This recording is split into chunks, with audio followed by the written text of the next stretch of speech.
भारतीय जनता युवा मोर्चे के राष्ट्रीय अध्यक्ष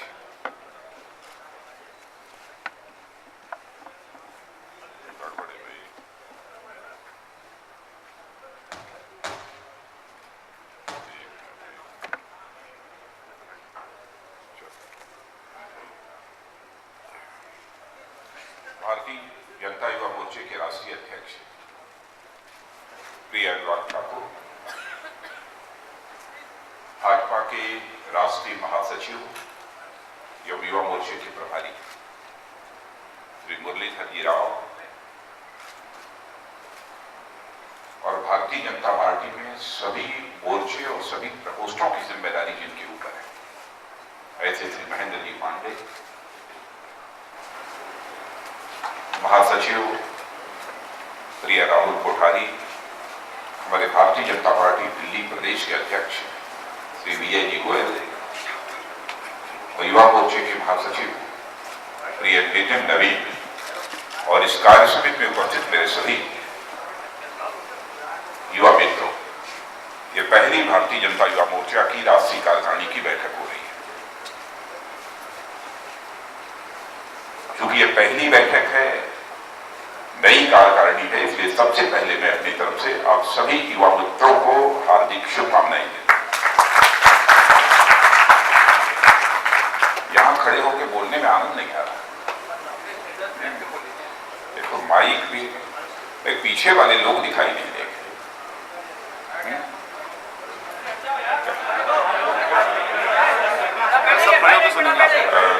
नहीं खड़े होके नहीं सुन नहीं खड़े होके नहीं।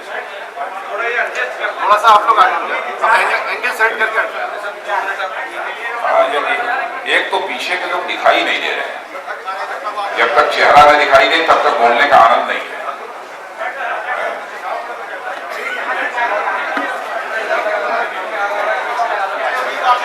रहने दीजिए, कर रहे हैं।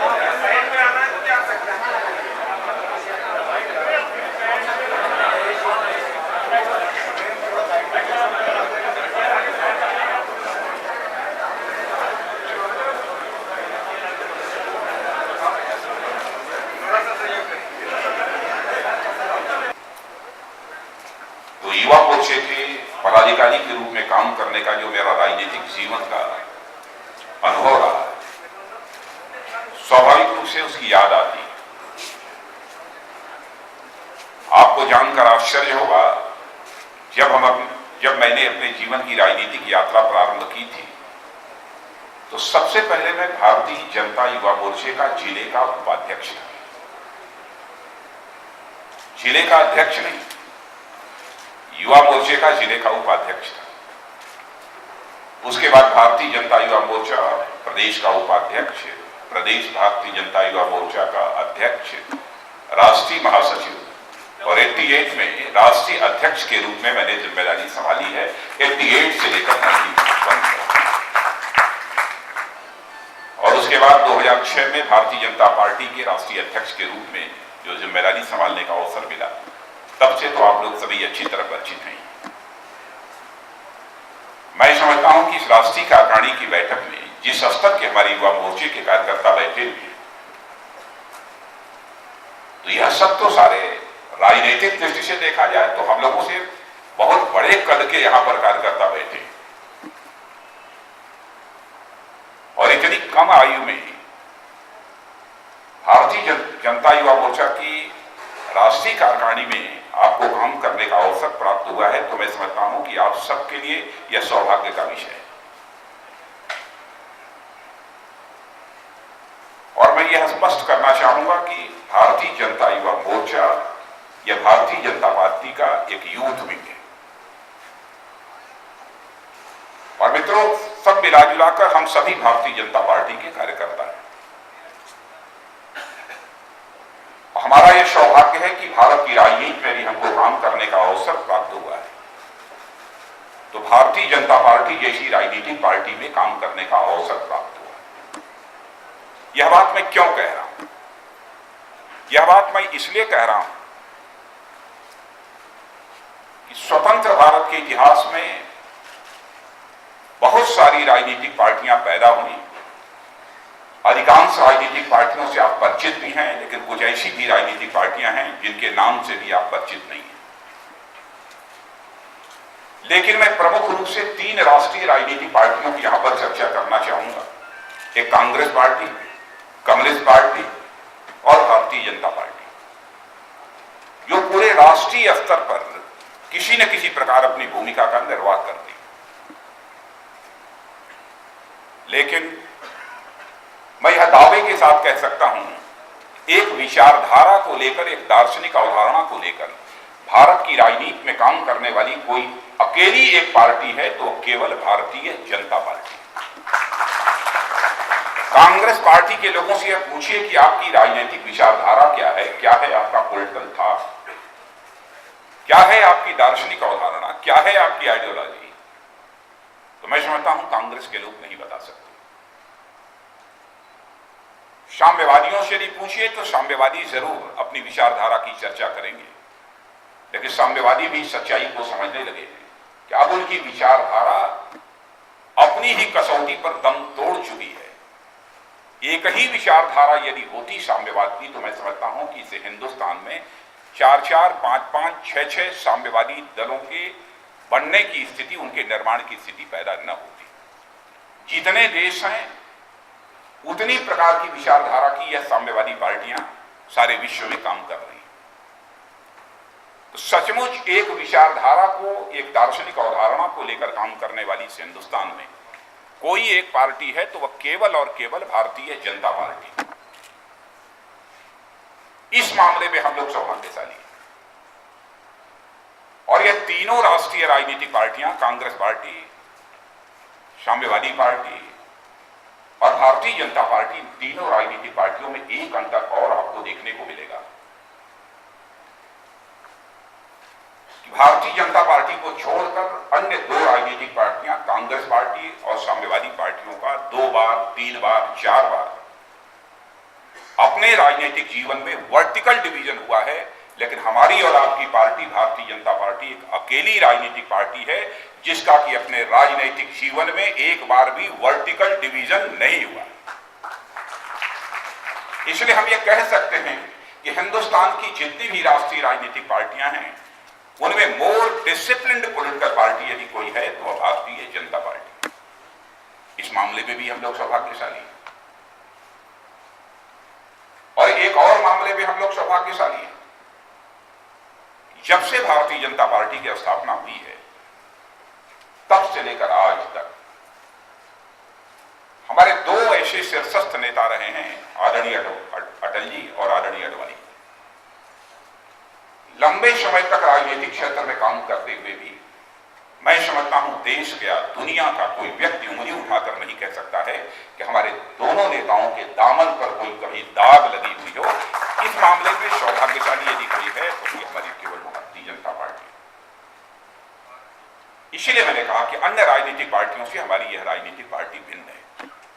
भारतीय जनता पार्टी का पॉलिटिकल थॉट क्या है, भारतीय जनता पार्टी की दार्शनिक अवधारणा क्या है, इसके बहुत विस्तार में मैं नहीं जाना चाहता हूं। मैं तो विशेष रूप से युवा मोर्चे के कार्यकर्ताओं से कहना चाहता हूं, इसे युवा अवस्था में राजनीतिक क्षेत्र में काम करने का अवसर प्राप्त हुआ है तो वर्तमान राजनीति के प्रति जो जन सामान्य की सोच है उसे भी हम समझने की कोशिश करें। आपने देखा होगा कि पहले जो राजनेता हुआ करते थे उनके प्रति जन सामान्य में एक आदर, सम्मान का यह भाव हुआ करता था।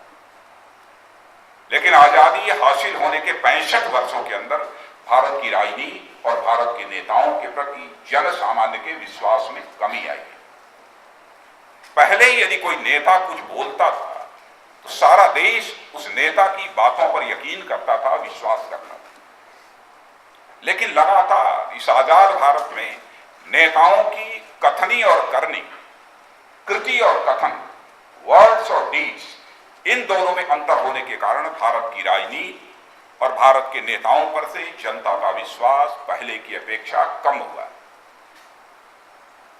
हमसे यदि कोई पूछे कि देश की नौजवानों के समक्ष सबसे बड़ी चुनौती क्या है तो मैं ये कहना चाहूंगा कि देश के नौजवान को अपने राजनीतिक जीवन में सबसे बड़ी चुनौती यही माननी चाहिए कि भारत की राजनीति में जो है विश्वास का संकट, क्राइसिस ऑफ क्रेडिबिलिटी पैदा हुई है।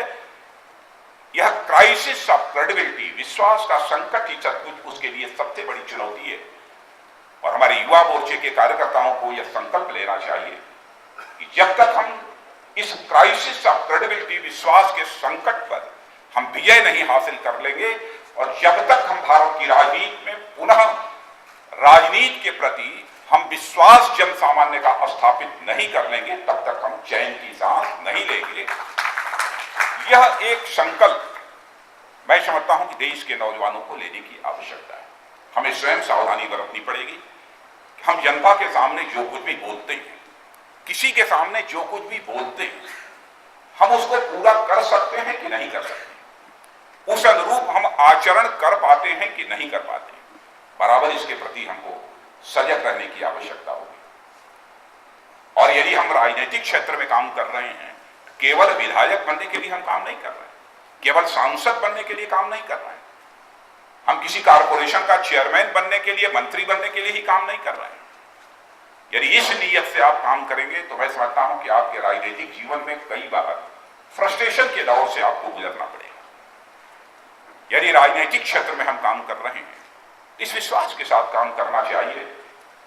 सामाजिक जीवन के जो विभिन्न क्षेत्र हैं, उनमें से एक क्षेत्र यह राजनीति का भी है। इस राजनीति के माध्यम से भी देश की सेवा की जा सकती है। जन सामान्य की सेवा इस राजनीति के माध्यम से भी की जा सकती है। ऐसा मैं नहीं मानता। केवल राजनीति का एक ऐसा क्षेत्र है जिसके माध्यम से जन सामान्य की सेवा की जा सकती है। अन्य भी बहुत सारे क्षेत्र हैं, सभी क्षेत्रों का एक अपना महत्व है, लेकिन राजनीति भी एक क्षेत्र है जिसके माध्यम से हम देश की सेवा कर सकते हैं, लोगों की सेवा कर सकते हैं। इसलिए जब भी हम अपने राजनीतिक कार्यक्रम निर्धारित करते हैं तो राजनीतिक कार्यक्रमों के साथ साथ हमें कुछ सामाजिक सेवा के भी कार्यक्रम हाथ में लेने होंगे। और मैं कहता हूं कि राजनीति के प्रति जो यह विश्वास का संकट पैदा हुआ है, इस विश्वास के संकट को हम समाप्त करना चाहते हैं तो सचमुच भारतीय जनता युवा मोर्चे के कार्यकर्ता की इमेज, उसकी छवि जन सामान्य में केवल एक राजनीतिक कार्यकर्ता अथवा पॉलिटिकल वर्कर की ही नहीं होनी चाहिए, बल्कि सेवा के माध्यम से एक सोशियो पॉलिटिकल वर्कर के रूप में इमर्ज होकर उसकी इमेज आनी चाहिए। हम केवल राजनीतिक कार्यकर्ता ही नहीं है, बल्कि हम एक सामाजिक राजनीतिक कार्यकर्ता हैं। सामाजिक क्षेत्र में भी हम कुछ न कुछ करने वाले, करते हैं। इस प्रकार की हमारी इमेज बनती है तो मैं समझता हूं कि राजनीति के प्रति भी जो विश्वास का संकट समाप्त पैदा हुआ है वह निश्चित रूप से समाप्त हो। और जिस समय अनुराग ठाकुर भाषण कर रहे थे तो उसमें उन्होंने एक बात कही कि बड़े मन के साथ काम करना चाहिए।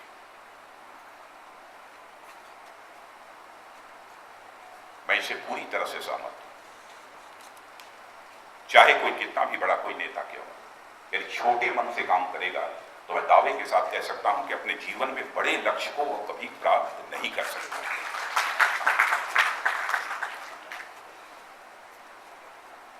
बड़े मन से काम कैसे किया जाता है, इसके लिए साधना करने की आवश्यकता होती है, इसके लिए प्रयत्न करने की आवश्यकता होती है। अटल जी की एक कविता ही थी, छोटे मन से कोई बड़ा नहीं हो सकता, टूटे मन से कोई खड़ा नहीं हो सकता। ये भाव उनके मन में कहां से पैदा हुए, इसे भी हमें समझने की जरूरत है। बड़े मन से जिस दिन हम सभी लोग काम करना प्रारंभ कर देंगे, मित्रों, मैं विश्वास के साथ कह सकता हूं हमें सुख की प्राप्ति होगी, आनंद की प्राप्ति होगी। नहीं तो फ्रस्ट्रेशन के दौर से हमको गुजरना पड़ेगा। इसमें मैथमेटिक्स पढ़े हुए लोग हैं कि नहीं है? मैथमेटिक्स कितने लोगों ने पढ़ा? जरा हाथ उठाइए। गणित काफी लोगों ने पढ़ा, लेकिन ऐसे भी युवा है जिन्होंने मैथमेटिक्स पढ़ा नहीं है लगता है। जो मैथमेटिक्स पढ़े होंगे उनकी समझ में यह बात आ जाएगी। एक फार्मूला आप लोगों के सामने मैं रखना चाहता हूं।